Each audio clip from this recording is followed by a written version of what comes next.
It's time for Baby and Toddler Instructions with host Blythe Lipman.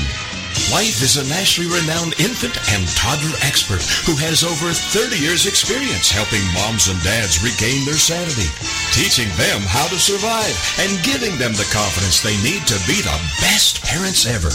From sleeping to crying to potty training to choosing a preschool and so much more.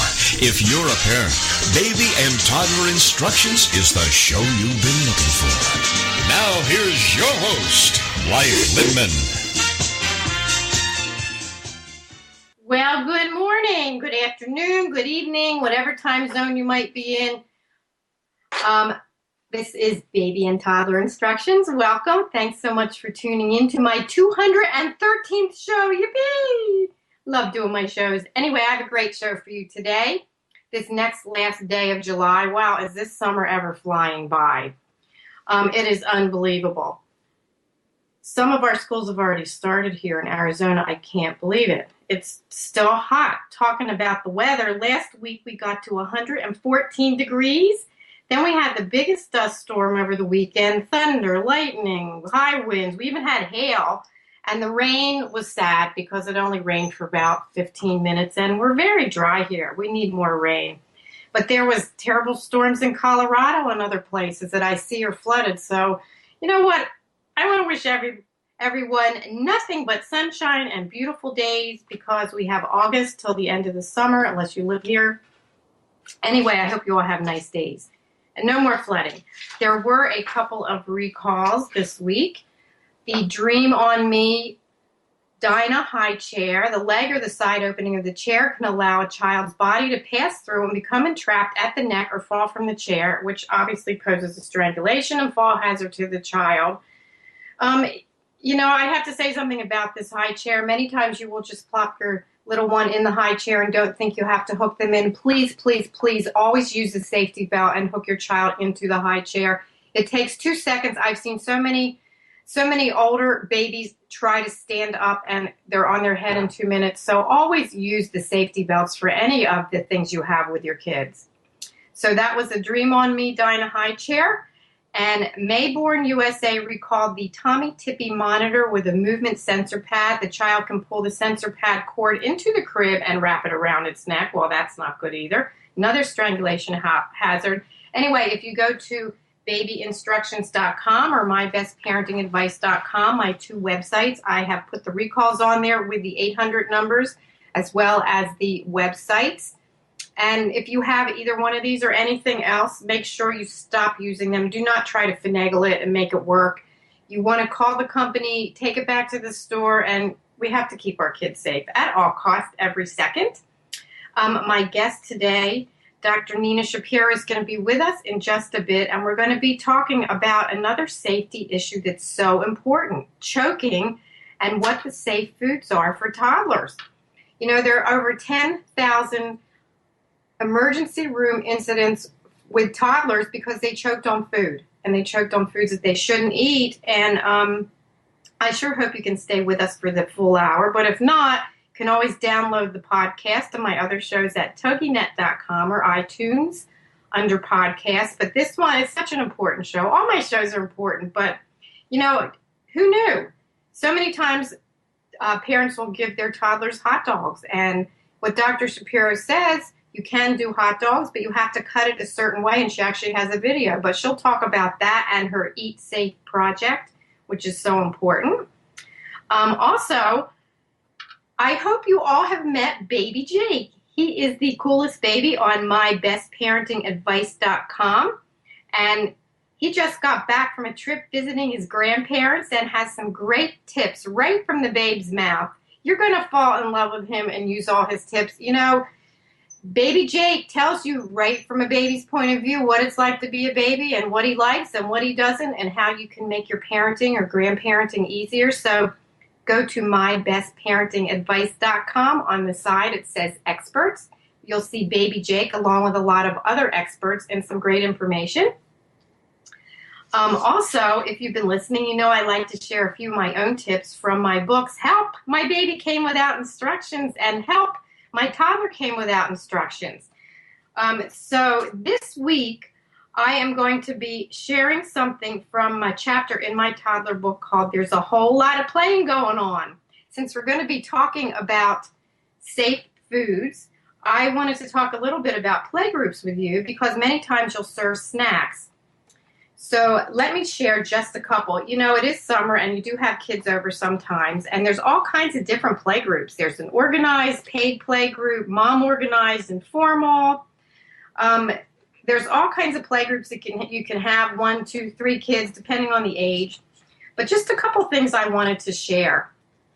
If you have a mom organized playgroup, and you're going to do it every week, and you have, enough children and moms there, maybe 3, 4, or 5 kids, make sure you talk about discipline, because that can be a big issue if somebody else's child is doing something. Is it okay for another mom to discipline your child? That's a big one.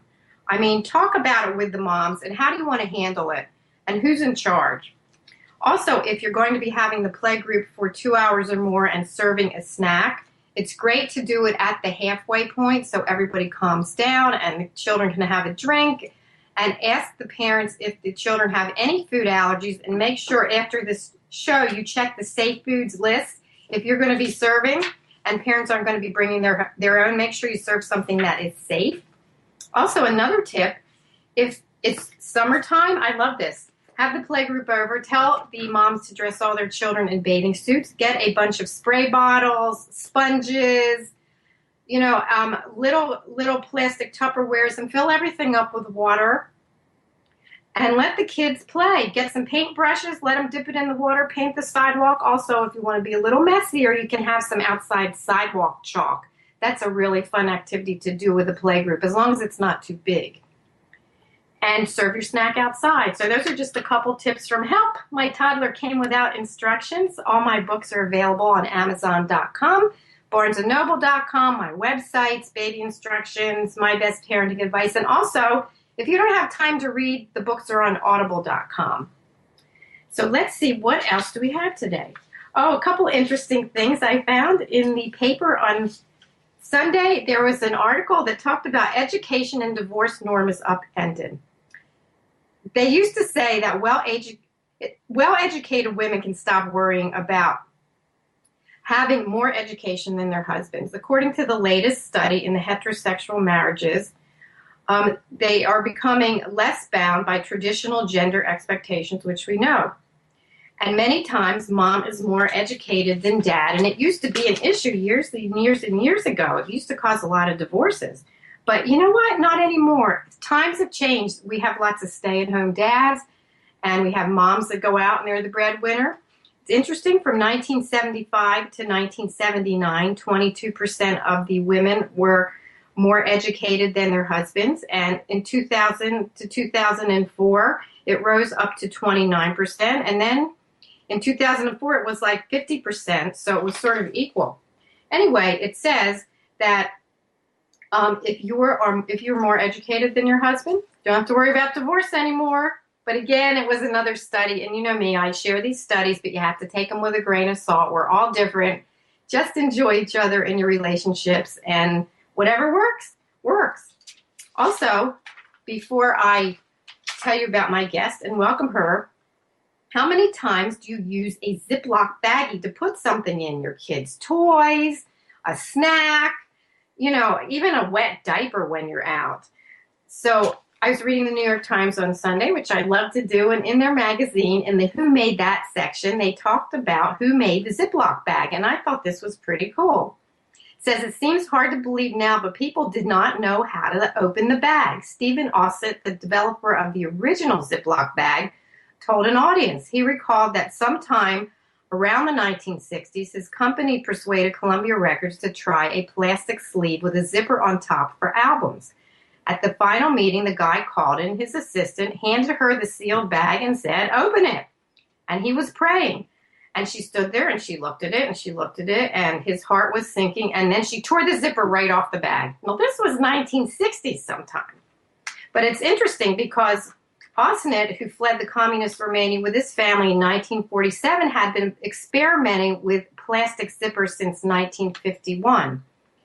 And they tried all different kinds of things. A Danish inventor He formed a company called Flex Grip to manufacture a zipper which used a plastic slider to seal the two interlocking grooves together. When the slider proved too costly to manufacture, Osnit and a mechanical engineer created what we know as the press and seal type bag. And then they formed another company called the Mini Grip. And their big break came when Dow Chemical asked for an exclusive grocery store license to the Ziploc bag to test market it. And it wasn't immediate, but in 1973, it was indispensable and adored. And it says everything from games to snacks, and even your wig will be happier in a Ziploc. So I thought that was kind of interesting how we got Ziploc bags. But now we talk about the plastic and the environment. So you know what? What I say in my house, if you don't have to use a Ziploc bag and you can use something that you can take with you and bring back to wash, it's better for the environment. But it's always great to know how things were developed. So when we come back from my break, I am going to welcome Dr. Nina Shapiro, the Director of Pediatrics Otolaryngology and a professor at the David Geffen School of Medicine at UCLA. As the first fellowship-trained pediatric otolaryngologist, which is an ear, nose, and throat doctor at the medical center since it was founded in 1955, her presence has put UCLA on the map in her field. She was a graduate of Harvard Medical School, Cornell University College of Arts and Science, cum laude. She completed her surgical internship at Boston's Beth Israel Hospital and her residency at the Massachusetts Eye Ear Infirmary. That's where my daughter had her tonsils out. And also, she has subspecialty training in pediatric otolaryngology in London and San Diego. Whew, my goodness, a lot of training. And she's a native of New York, and she was honored with many, many awards. Also, she has been the project director for UCLA's Eat Safe campaign, a crowdfunding project that raised money to provide food choking prevention awareness to over 10,000 families. It was a great social media success, receiving over 4.5 million impressions on Twitter. She also wrote a wonderful book called Take a Deep Breath, Clear the Air for the Health of Your Child in 2011. And Dr. Nina lives in Los Angeles with her husband and children and is active in many charities. And I do not know how Dr. Nina has time to do everything. Maybe she'll share her tips because, wow. Anyway, I can't wait to talk to her. We are going to be talking all about food safety and what's safe and what's not because, you know, as I said at the beginning of the show, sometimes we don't know. Again, I wrote my books, Help My Baby Came Without Instructions and Help My Toddler Came Without Instructions because we don't have any. So it's great to have wonderful physicians like Dr. Shapiro to share her most important tips. So we will be right back. Don't forget to listen to the other great shows on TogiNet.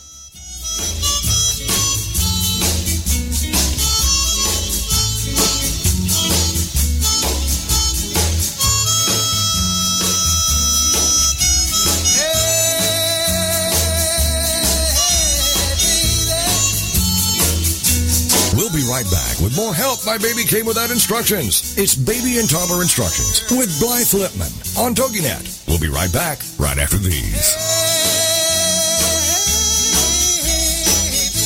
Just give me a reason, just a little bit's enough. Just a second, we're not broken. Welcome to Spark Your Soul Radio with Ann Phyllis. Perspectives with purpose, insights with heart. The Woohoo Radio Network show for spiritual seekers and fire starters who are ready to stop feeling lost, alone, confused, or blocked and start tuning into your soul speak so you can ignite all areas of your world, from your work to your relationships, lifestyle to legacy. Host Ann Phyllis is a spiritual analyst, fire starter, energy alchemist, and soul truth clairvoyant, using the heart and purpose-based principles of her signature Soul Sense system, and offers weekly wisdom for tuning in, letting go, unlocking, and unblocking. If you've been walking through life with excess baggage, a heavy heart, a feeling of disconnection from your inner life, consider Ann your guide to spark your soul journey and reignite your relationships, life, purpose, work, and spiritual consciousness. Every week on Spark Your Soul Radio, Anne takes you on a journey into the heart of your soul sense. There, she helps translate your energy, essence, and soul truth knowing into positive action and change. From this space of personal awakening and transformation, you're able to reignite your spirit, spark your soul, and live in alignment with your vision and values. Ready to spark your soul? Have you ever wondered if you're normal? Or why you feel distant from your partner? Then join us for Sex Talk with Lou, with your host Lou Paget, on TogiNet Wednesday nights 9/8 Central. Do you want to recreate a truly connected relationship? Or wonder, how do I tell my kids about things? Join Lou Paget, one of the world's best-selling authors in the field of sexuality, a certified sex educator and sought-after expert for all media, and her renowned expert guests as they discuss anything and everything about sex that impacts our lives and our families' lives. For more on Lou, check out her website, loupaget.com. This is the show where the best experts in the field of sexuality and sexual health can finally give you the answer to that question. Join us for Sex Talk with Lou, with your host Lou Paget, Wednesday nights at 9/8 Central on TogiNet.com.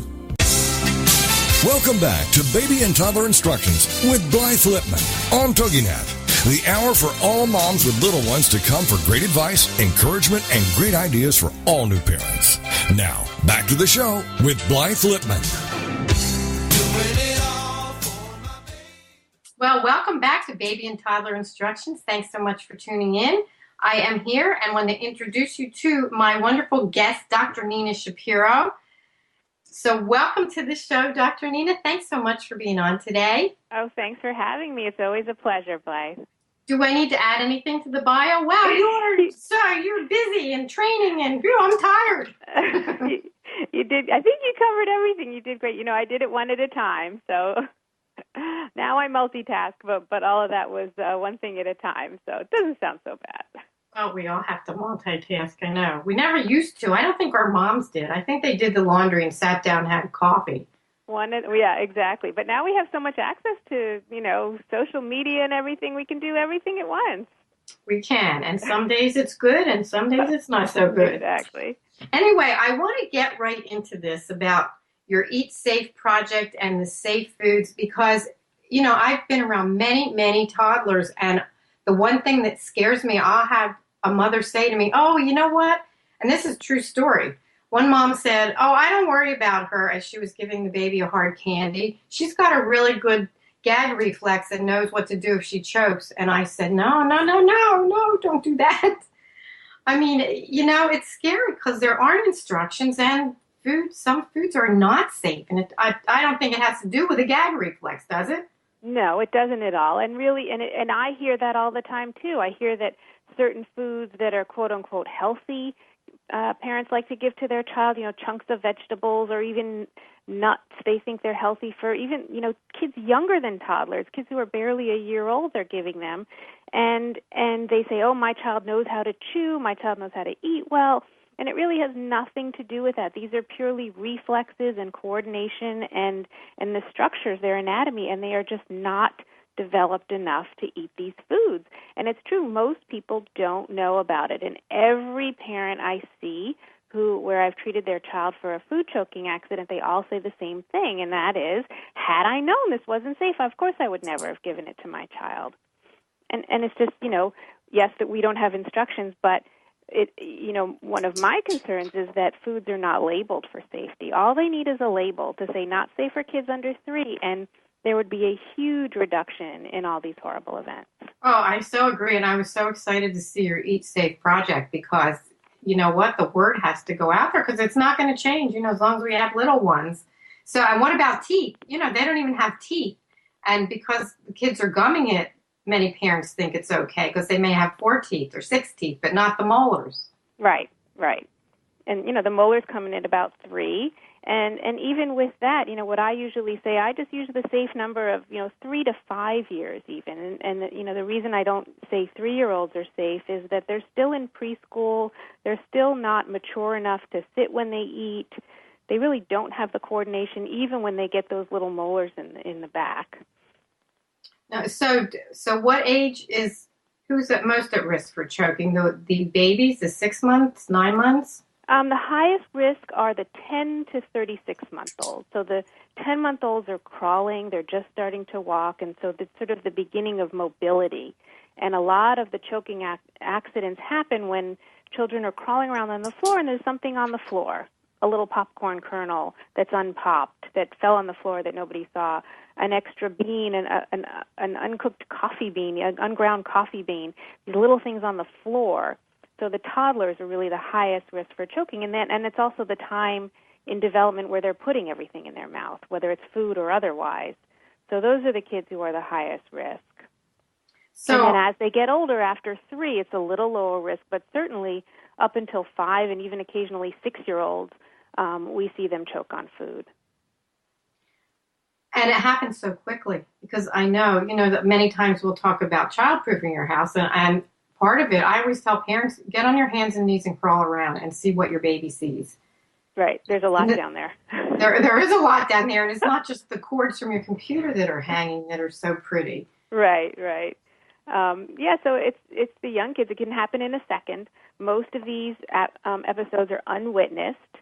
So most times the parents are not even sure if their child choked on something. They didn't necessarily see it. Again, it was so fast. They turn their head for a second, and their child has something in their mouth, and then it's gone. And then they start coughing. And kids cough all the time. They have colds, they have coughs. So you don't necessarily think about that it was an episode where they were choking on food.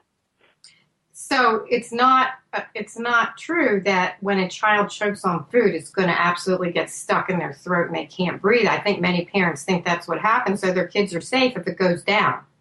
Right. They think it's fine, and then they'll say, they choked for a second, they spit it out. And that's one of the most dangerous things that a parent could think, because what happens oftentimes is they choke, and then it goes way down their windpipe.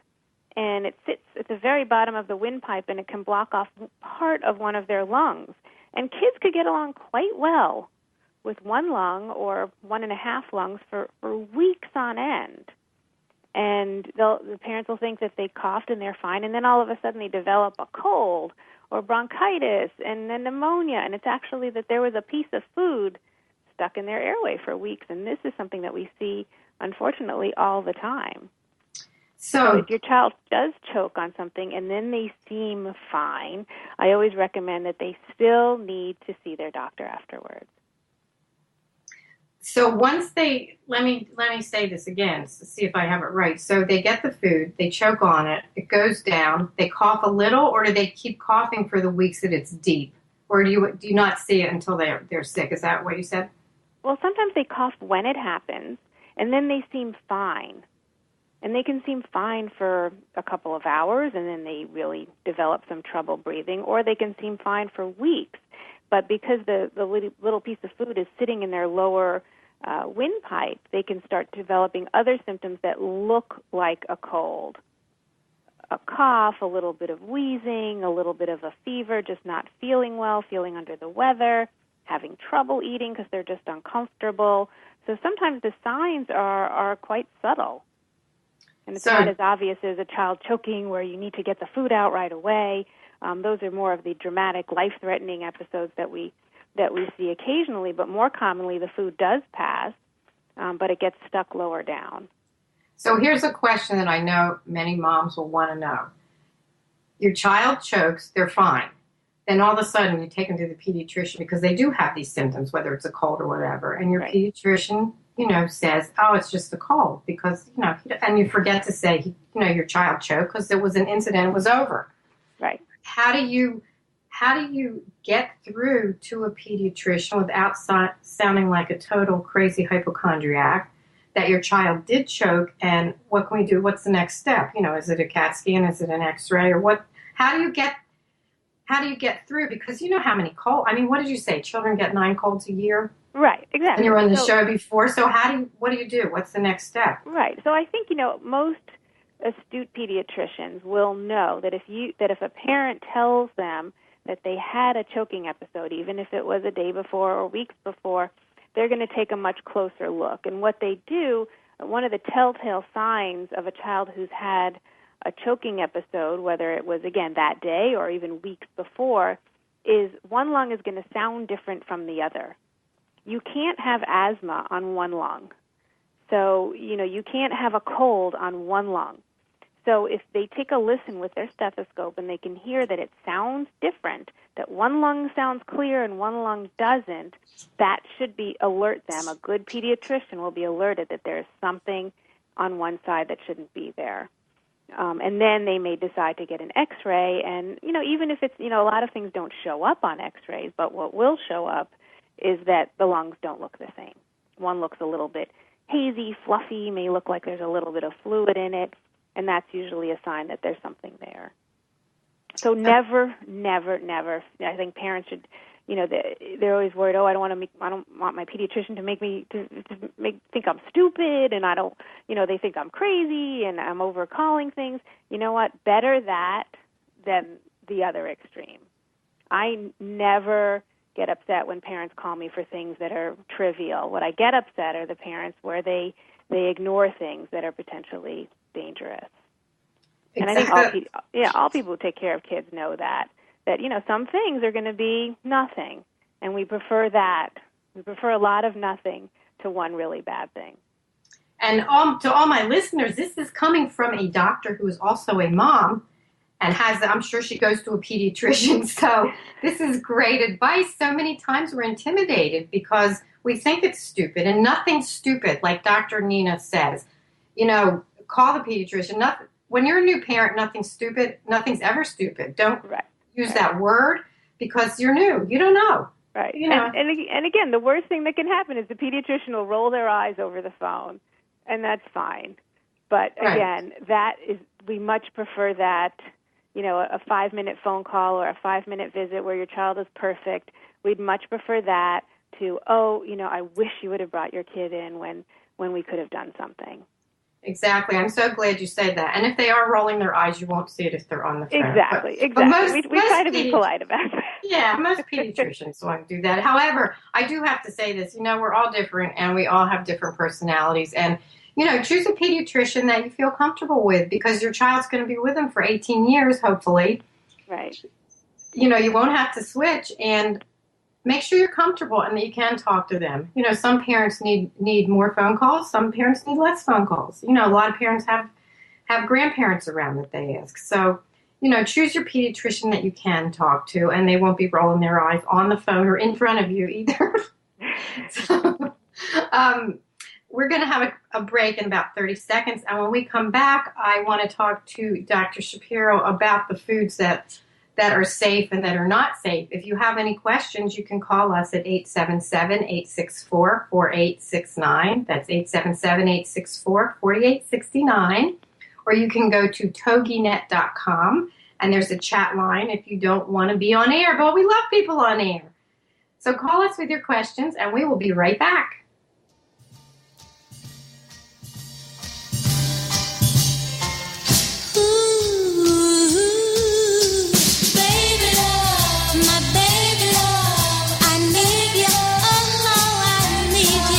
We'll be right back with more help. For help, my baby came without instructions. It's Baby and Toddler Instructions with Blythe Lipman on TogiNet. We'll be right back right after these. Baby love, my baby love, I need you, I need you.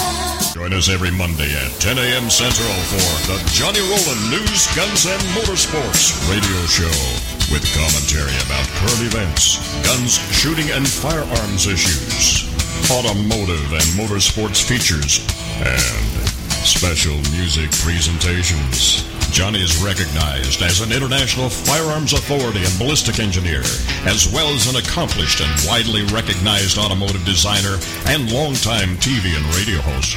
This program draws on Johnny's experience in shooting, motorsports, and as a professional entertainer musician. Don't miss Johnny Rowland News, Guns, and Motorsports. Infotainment at its best. Trust us on this one. It's a fun show. Every Monday morning at 10 a.m. Central, right here on the TogiNet Radio Network. If you could live your life truly standing in a place of peace, joy, and abundance, Wouldn't that make your heart soar? Now you can, with Lessons in Joyful Living, with your host, Kimberly Rinaldi, Mondays at noon Central. Kimberly Rinaldi, having created a highly successful coaching practice, now teaches Lessons in Joyful Living. She believes in empowering others and that through it, you have the ability to break through any and all barriers, thus allowing you to reach your greatest potential and joyfully step into your life's purpose. What used to take weeks, months, or even years, she can now teach you in a matter of hours with her programs. For more on Kim and her show, go to her website, KimberlyRinaldi.com. That's RINALDI.com. Then join us for Lessons in Joyful Living with your host, Kimberly Rinaldi. Welcome back to Baby and Toddler Instructions with Blythe Lipman on TogiNet, the hour for all moms with little ones to come for great advice, encouragement, and great ideas for all new parents. Now, back to the show with Blythe Lipman. Well, welcome back. I'm here with Dr. Nina Shapiro. She is a pediatric ENT, and she has a wonderful project called the Eat Safe Project to share what foods are safe for toddlers, talk about, things that will prevent choking incidents. Anyway, Dr. Nina, let's talk about the foods that are not okay. I always thought, to me, with hot dogs, I'm going to say hot dogs because a lot of kids love hot dogs. And I love your video because it shows how to cut up the hot dog. So can we start there? Hot dogs are probably one of the most common foods that kids choke on for a few reasons. One is the first thing that you said. Kids love hot dogs, so it's one of the most common foods that kids eat. It's easy to prepare. There's a little bit of nutrition in it. Kids like the taste. You can have them in lots of different ways and lots of different settings. Oftentimes, classically we think of hot dogs out somewhere, out at a picnic or out at a ball game, and those are places where kids tend to be pretty active and not necessarily sitting. So hot dogs are a big culprit, partly because of their shape, that cylindrical shape, and partly because of their texture. They're, that sort of semi-firm, semi-soft material that kids can bite a big chunk of, and then, it'll fill up their whole airway. So it's not the hot dog itself that's the problem. It's really just the way that it is shaped. So cutting a hot dog vertically and then horizontally and again vertically if possible, so you'll get these little half moon or quarter moon shapes. And you can still make it fun. You can still put them all in a little bun if you want, but the cylindrical hot dog is quite dangerous for kids. And I say under 5. I usually use, just to cover, the 3 to 5 year olds, I say under age 5. Also, since we're talking about hot dogs, not all hot dogs are created equal, and some of them have that tough skin on them. Do you think parents should take the skin off? I've seen many parents do that. Oh, yeah. Any of that, it's sort of like this semi-plastic type material, whatever that is. Yeah, that's got to go, yeah. Okay, so hot dogs. What about popcorn? You go to the movies and I see people giving their kids popcorn, and, I choke on it sometimes.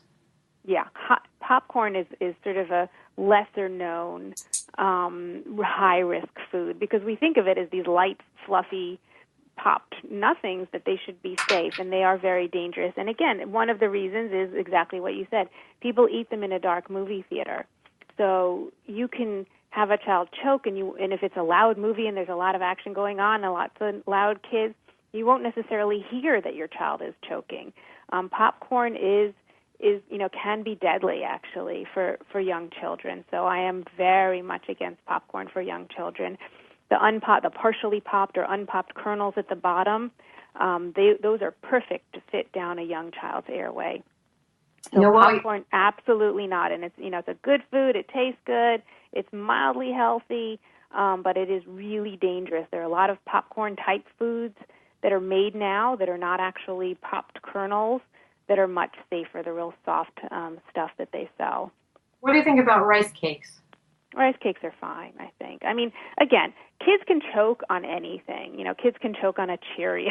Kids can choke on applesauce. But in general, there are foods that are safer. Rice cakes, I think, are fine. Some of them are a little bit softer, and if the child can take off a little piece of it, and it does sort of almost melt the rice itself. It's not really the kernel that's there. I think rice cakes are fine.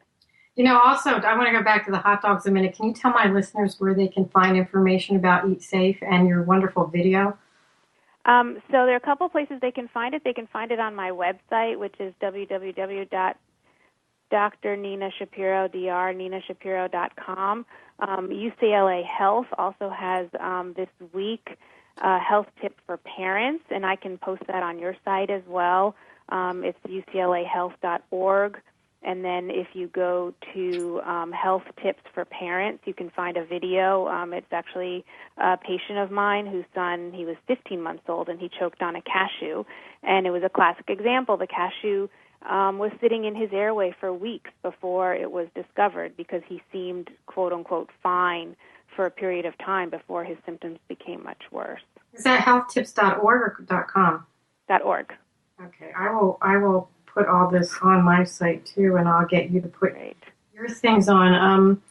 Also, the popcorn. I have to say something else about the popcorn. Since I deal with a lot of preschools, we have to reach the preschools too, because so many times they'll have their older kids, that are 3 or 4, before, the pre-K kids, and they'll show them a movie if it's a rainy day, and they'll have popcorn for them. And there's a whole group of them, and, kids don't always sit still, and they laugh and they joke, and, I think that's when the choking happens, doesn't it? Absolutely, and that's one of the reasons why I created the Eat Safe campaign, and what we created are brochures. We have 10,000, so if anyone does want extras, I have some extras, and they can just contact you, and I will send them out to them directly. And if there's a preschool that anybody has that they want to receive a copy of this brochure that delineates all the food choking risks, I'm happy to do that. And, one of the targets of this campaign is to preschools and daycare centers, because that's where we see all this. We see popcorn, we see even nuts in preschools, not necessarily peanuts, but other types of nuts which are dangerous, other small foods, even hot dogs. So that really covers a large group of kids. It sure does. And, we don't, as preschool teachers or directors, you don't have control because a lot of the children bring their own lunches in. Exactly. Or parents will bring food for the class. Well, I know here in Arizona, they're pretty stringent about having peanut-free schools and also not being able to bring anything in via the health department. Even for a birthday party, you can't bring something in. And they're very strict about when you buy something and bring it in and looking at the ingredients, which is great because it wasn't like that years ago. Right. That is pretty good. I know that, the concerns of nuts have relieved a lot of the risk of peanut aspiration and peanut choking. But I think the main reason that schools do that is really for allergy risk, not necessarily for choking. So now we have to get them on board with understanding what foods are high risk for choking. What about grapes? Grapes, and again, a lot of the foods that are high risk choking, it's not the food itself, it's really just the way it's prepared or the way it comes. So grapes, whole grapes are not safe. Grapes in themselves are fine. They do need to be peeled and then cut either in half or in quarters. And it's that peel, just as you described about that coating around a hot dog, it's the peel that can get stuck in a child's airway. So you want to remove that. And then also the shape of the grape is perfect to fit in an upper airway of a child and completely block their breathing. So you really want to cut those grapes up. I'm also thinking, too, about oranges. A lot of times there'll be orange segments, and those are hard to swallow, too, with the outside of the, if you don't have your molars. Right, yeah. So any sort of peel is potentially a problem. And any sort of fruit or vegetable, you want to remove that as well. So when you talk to the preschools, do you give them a list of safe foods? What can a preschool serve that's safe besides graham crackers?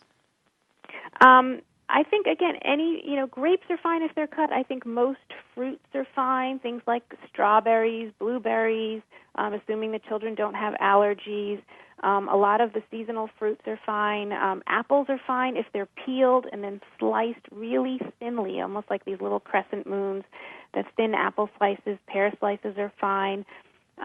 Graham crackers, most regular crackers are fine. Most breads are fine. Kids like to just have a full tummy. So, you bring in some bread and some butter, some fruit, and they're happy. What about carrots? A lot of parents will give their kids carrots. Kids love to dip. Give them some ranch dressing, and they give them the little baby carrots. I don't like those baby carrots. And I think people have the illusion that, my baby can have a baby carrot. And the baby carrots are created to look like that. They're kind of machine cut into those shapes. They don't grow necessarily like that. A lot of them are just machine cut to that. And those are very dangerous. I hate to say it because they're very healthy and they're very good. So if you want to give your child those kind of carrots in that shape, they do need to be softened, so, cooked a little bit, boiled in some boiling water for a few minutes just so they're a little bit softer, and then cut. If you want to have vegetables for dipping for kids, they do need to be sliced thinly. So if you have a whole carrot and then slice it in several slices vertically, it's kind of hard to do. But otherwise, those chunky vegetables for dipping are really not safe for young kids. They can dip the crackers. And, I'll say this, too. They can't chew them, and so many times, I don't want to be gross, but this is a fact of life. You'll change your 10-month, 11-month-old diaper, and there's the carrot. Yeah. And it still looks like the carrot, so obviously they didn't chew it up. So, that's not a good thing. And it's funny. I'm glad you said that about the baby carrots, because I remember, I'll tell you something funny. My son said to me one day, Mom, don't buy these carrots. They're not real. They don't have a baby carrot farm. They take the big carrots and make baby carrots. So, it's better to take the big carrots, and they taste better, and cut them up tiny and cook them, and give your children cooked carrots that are soft. Yeah. It is true that you lose a little bit of the vitamins when you cook, and all of that. The health issues are certainly a concern, but I think safety, trumps health in this setting. Absolutely. So, number one is the hot dogs. Anything else come to mind that you want to share that's very dangerous? Another, favorite toddler food that's easy on the go, that seems really safe, are those cheese sticks. And if you think about it, the cheese stick is the same size and consistency and shape as a hot dog. It's really the same. So kids can choke, and I've seen this, kids can choke on cheese sticks if they take a big chunk and they don't quite chew it up well. So cheese sticks, again, they can be fine, but if you can almost peel the cheese sticks into very thin slices. That's a much safer way to eat them. So cheese sticks you have to be concerned about. Dried fruit, any sort of fruit that's dried, like dried apricots or even raisins, those are very high risk. We talked about peanuts a little bit, and assuming your child is not allergic, peanut butter is fine for young children, but the choking risk in peanut butter or any sort of nut butter comes when they take a big teaspoonful or a tablespoonful of peanut butter. So you want to really spread those nut butters really thinly on, bread or crackers if you're going to feed it to a child. You had mentioned at the beginning of the show any sort of candy, so any sort of hard candy or those round spherical lollipops, very dangerous for young kids. Really dangerous. Well, we're going to have another commercial, and we will be right back.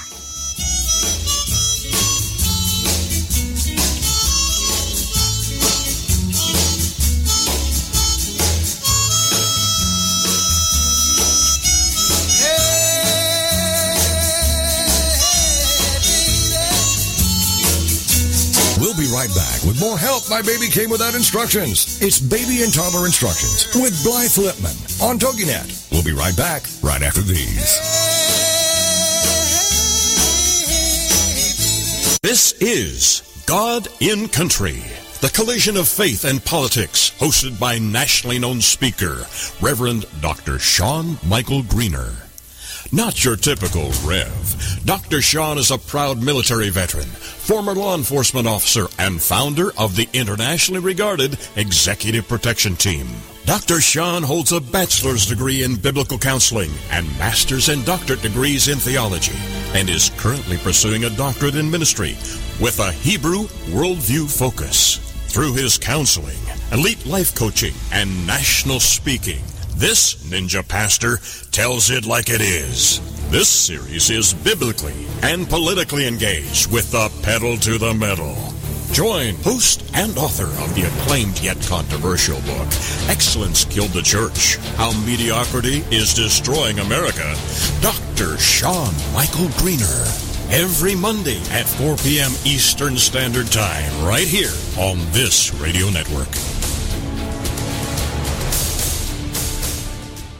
Martha Sanchez, the host of the Mommy to Mogul radio show, empowering women to build a successful business, invites you to join her on Tuesdays at 7 p.m. Eastern Standard Time. At the ripe age of 5, she was already interpreting information in documents and instructions on forms for her immigrant parents. Now, through her experience and those of her guests, she provides you with valuable steps to empower you to reach financial independence. Martha A. Sanchez is a registered nurse with a Bachelor in Nursing and Master's of Business Administration. She's a business coach, speaker, author, and CEO of Moss International, LLC. Her diverse work experience brings you expertise in areas essential to customer service, social media, and budgeting. The Mommy to Mogul radio show furthers her personal mission of empowering women to help them build successful businesses so they can reach financial independence. Join Martha Sanchez, the host of the Mommy to Mogul radio show, Tuesday at 7 p.m. Eastern Standard Time. Welcome back to Baby and Toddler Instructions with Blythe Lipman on TogiNet, the hour for all moms with little ones to come for great advice, encouragement, and great ideas for all new parents. Now, back to the show with Blythe Lipman. Well, welcome back. I am here with my wonderful guest, Dr. Nina Shapiro. She is the author of Take a Deep Breath, Clear the Air for the Health of Your Child, and she just has a wonderful project called Eat Safe. It talks about safe foods, what to give your toddler, what not to give your toddler, because I think, Nina, you said there are close to 10,000 choking incidents at emergency rooms every year. Is that the number? That's the number, and that's food choking incidents. We're not even talking about toys. And, about 10,000 kids per year visit emergency rooms in this country alone from food choking accidents. Wow. So it's not insignificant. It's a real problem. No, it's not. No, Dr. Nina and I were talking during the break, and I asked her the question, and I'll tell you what, this is shocking. I asked her if the incidence of death is high from choking, and tell my listeners. It is. Approximately one child dies every 5 days in this country from choking on food, and these are preventable events. And then there are a substantial number of children who don't die, but just as a lot of kids who have near drowning episodes and they survive because they get CPR and they go to the hospital, they are devastated. So, these are otherwise previously healthy children who have a horrible choking event. They don't breathe for several minutes, and their brain loses function, and they become, really just neurologically devastated from food choking accidents. And I have seen kids with this, and it is just terrible, terrible. Oh, terrible, so sad for everybody. So Let me ask you this. What do you do? Let's suppose you have a child. Let's talk about a baby. Can you do Heimlich on a baby? Suppose your baby is choking, an older baby that's in a high chair, and they start choking on something. Everybody's learned to either put your hands in the air or smack them on the back. That's from a million years ago. What should the teacher or the parent or who's ever with them do? You can try a couple back pats high up, and sometimes that will encourage them to cough. And then, depending on the age of the child, if they're old enough to stand, you can do sort of a modified Heimlich maneuver, and it's sort of an abdominal thrust right below the breastbone, sort of up and inwards, to see if you can help expel the food.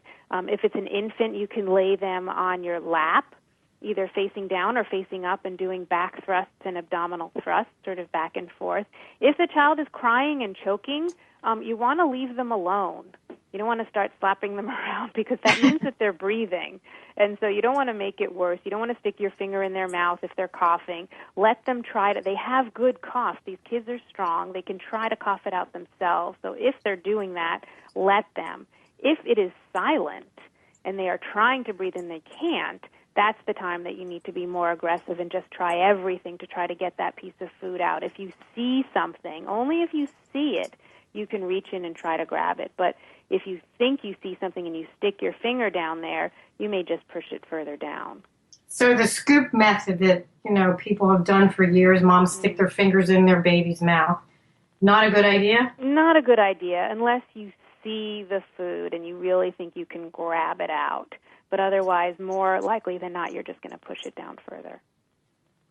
So on let's say a 3-year-old toddler, everybody should know what Heimlich is, how to do it. Everybody should know everything about first aid when you have children and take the classes. And the CPR classes, it's very, very important. But with the Heimlich, with a 3-year-old, you don't want to use the force you'd use on an adult. No, and just as, as most parents or all parents and caregivers should know CPR, you don't want to use the same force if you're going to be doing CPR on a child as you would on an adult. They're little people, and their muscles are quite small. Their ribs are quite delicate. So you want to be, firm but a little gentle. I mean, again, this is usually during an acute panic episode, so you really just want to do your best. But, again, yes, it's not an adult who's choking. So it's not sort of like the scene you picture from a restaurant where an adult chokes on a piece of meat where you really want to give them a big, grab and they're practically jumping into the air. This is a child, but you want to be forceful as well. Exactly. Good tip. So why aren't our foods labeled for safety? They're labeled for everything else. Exactly. Well, I mean, if you were a food company, you probably wouldn't want to cut out a chunk of your market. I hate to put it that way, but, toys are labeled not because the toy companies decided to do that. That was a mandate from Congress that toys have to be labeled for safety. And, this issue for food safety has gone through Congress 3 times already and has not gone through, that there is no mandate to label foods. So until that's the case, foods will not be labeled as unsafe. What we're trying to do here is to create, as opposed to this food is unsafe, to create labels for foods that are safe, and then maybe foods where toddlers would want to get, the parents would want to buy them for the foods, they would look for the foods with the safety labels, as opposed to avoiding the foods with the danger labels. Wouldn't it be great? Another approach to do it, yeah. Wouldn't it be great if the grocery Just as it says gluten-free, that's a positive to some people. Yes. This could be safe, safe for young children. So then people would know if that becomes more standardized that would be something they can give their young child. But getting foods labeled as dangerous is actually quite difficult. Wouldn't it be great, though, if the grocery stores if we could pass the mandate and the grocery stores could actually have a section for parents and children to pick the snacks instead of all over the store? I mean, parents are so busy and they run in the store and they need snacks for the week for their child. If they could go to a section of the store, this is probably Blythe in fantasy land. But boy, if that could happen with all the labels and all the safe foods, it would make it so much better for everybody. It is, yeah. And I think, parents are sort of stuck because you're worried about allergies, you're worried about nutrition, you're worried about all the, extra chemicals that are in food and the additives and the GMOs. And, and then yet another thing, you have to think about safety. So, it's hard. Parents, it's hard enough to get through the day, let alone worrying about which foods are going to cause a problem for your child. So is there a way for, if moms are interested in, we always say talk to your congressman. I mean, but is there a way do they go to the Eat Safe Project? How can parents that would be help? great. I can send you the link for that and just to spread more information from that link. I think also just going to, your local congressman, I think is a good way to start. This has gone all the way to Washington already. But I think any sort of sign of interest and education, I think that's really where we have to start. The more people who are aware of this, the more I think the word will spread. And as you know, with social media, this could become quite viral in a good way. That, once the information is out there and more readily known, then I think we'll be able to go back, to more of a legislative approach as well.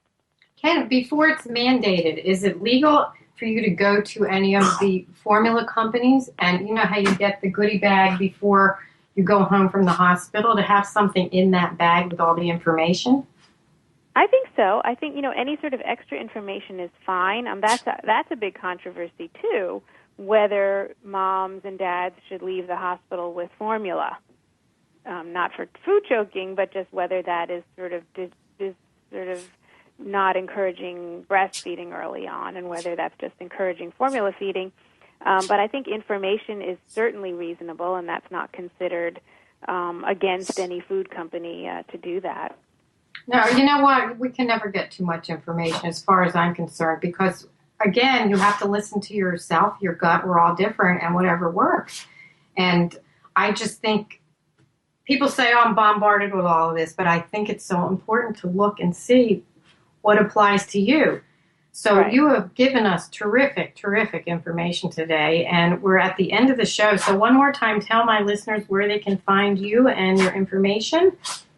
They can go to www.drninashapiro, that's drninashapiro.com, or uclahealth.org, and then health tips for parents. Well, thank you so much for being on the show, and I know I will certainly be spreading the word around Arizona because it's so important. I look forward to getting all your brochures. Thanks for being on the show, and I hope that flood is straightened out. Thank you. Soon. Take care. Have a great rest. We sure do. Have a great rest of your day. You as well. Take care. Bye-bye. Bye. Wow, such an important show. It can be so frightening. I mean, anytime my kids choked, I was just freaking out. And I am a total neurotic person. I used to give them Cheerios when they first were ready to, eat a little bit of that. And I used to break them in 4 pieces like a crazy person. But I guess I really wasn't. That's what worked in my house. So I will put everything on my website next week. It will be the 1st in August. So you know what that means. Connie Running from Peanut Butter and Wine will be on the first quarter to tell us what's hot and what's not in August and all her giveaways. Then mom and author Madeline Somerville, who wrote a book called All You Need Is Less, the Eco-Friendly Guide to Guilt-Free Green Living and Stress-Free Simplicity. We're going to talk all about making our homes easy and lives easier, how to give away things that we really don't need, or how to figure out if you really need them. We all have so much and we all have no time. So it's going to be such a fun show. I hope you can tune in.